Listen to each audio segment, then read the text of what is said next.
மோடி பிரதமர், இங்க எடப்பாடி முதலமைச்சர். அப்படி இருக்கும்போது கொரோனா நோய் வந்தது. கொரோனா நோய் தெரியுமா?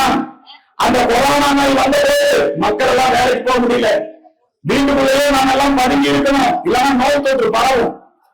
ஆனால் பாரத பிரதமர் நரேந்திர மோடி நம்ம நாடு முழுக்க இருக்கக்கூடிய மக்கள் வேலைக்கு போக முடியவில்லை, வீடுகளுக்குள்ளே இருக்கிறார்கள். ஆகவே இவர்களுக்கெல்லாம் உணவளிக்க வேண்டும், பதில ஒரு குடிமகன் கூட சாகக்கூடாதுன்னு சொல்லி நாடு முழுக்க இருக்கக்கூடிய எல்லா நியாயங்களை கையிலும் உணவு தானியங்கள் இலவசமாக வழங்கிய பாரத பிரதமர் நரேந்திர மோடி. அமெரிக்காவை செத்து போனான், பிரான்ஸ் செத்து போனான், இங்கிலாந்து செத்து போனான், கொரோனா நோய்க்கு மருந்து கண்டுபிடிக்க. ஆனால் மத்தியிலே மோடி, மாநிலத்தில் எடப்பாடி, இவர்கள் இருவரும் இணைந்து கொரோனா காலத்திலே மக்களை காப்பாற்றுவதற்கு அதிலும் பலவாறு உழைத்த நரேந்திர மோடி, எடப்பாடி அவர்கள். நரேந்திர மோடி நமது நாட்டு மருத்துவர்களை வைத்து தடுப்பூசியை கண்டுபிடிச்சாங்க.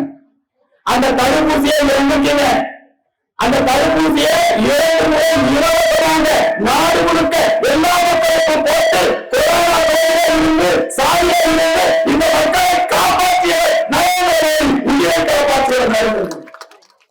நம்முடைய நரேந்திர மோடி அவர்கள் அவருடைய ஆட்சியாக இருந்தது, எடப்பாடி ஆட்சிங்கிறது எல்லாம் நல்ல திட்டங்கள். வீடு வீடுக்கு குடிநீர் கொடுக்க வேண்டும், ஜனஜீவன் திட்டம்.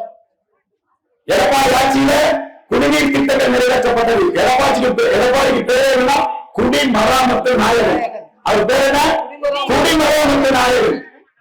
ஆனா இந்த ஆளு குடியை கெடுக்கக்கூடிய நாயகன் இந்த முக ஸ்டாலின்.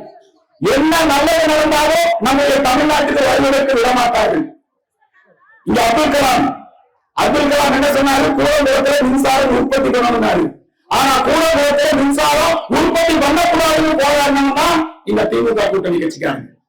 நமக்கு தேவையான மின் உற்பத்தி சாலைகள் நம்முடைய பாதுகாப்பு நரேந்திர மோடி ஆட்சியிலே நமக்கு நல்ல நல்ல ரயில்கள், வந்தே பாரத் ரயில்கள்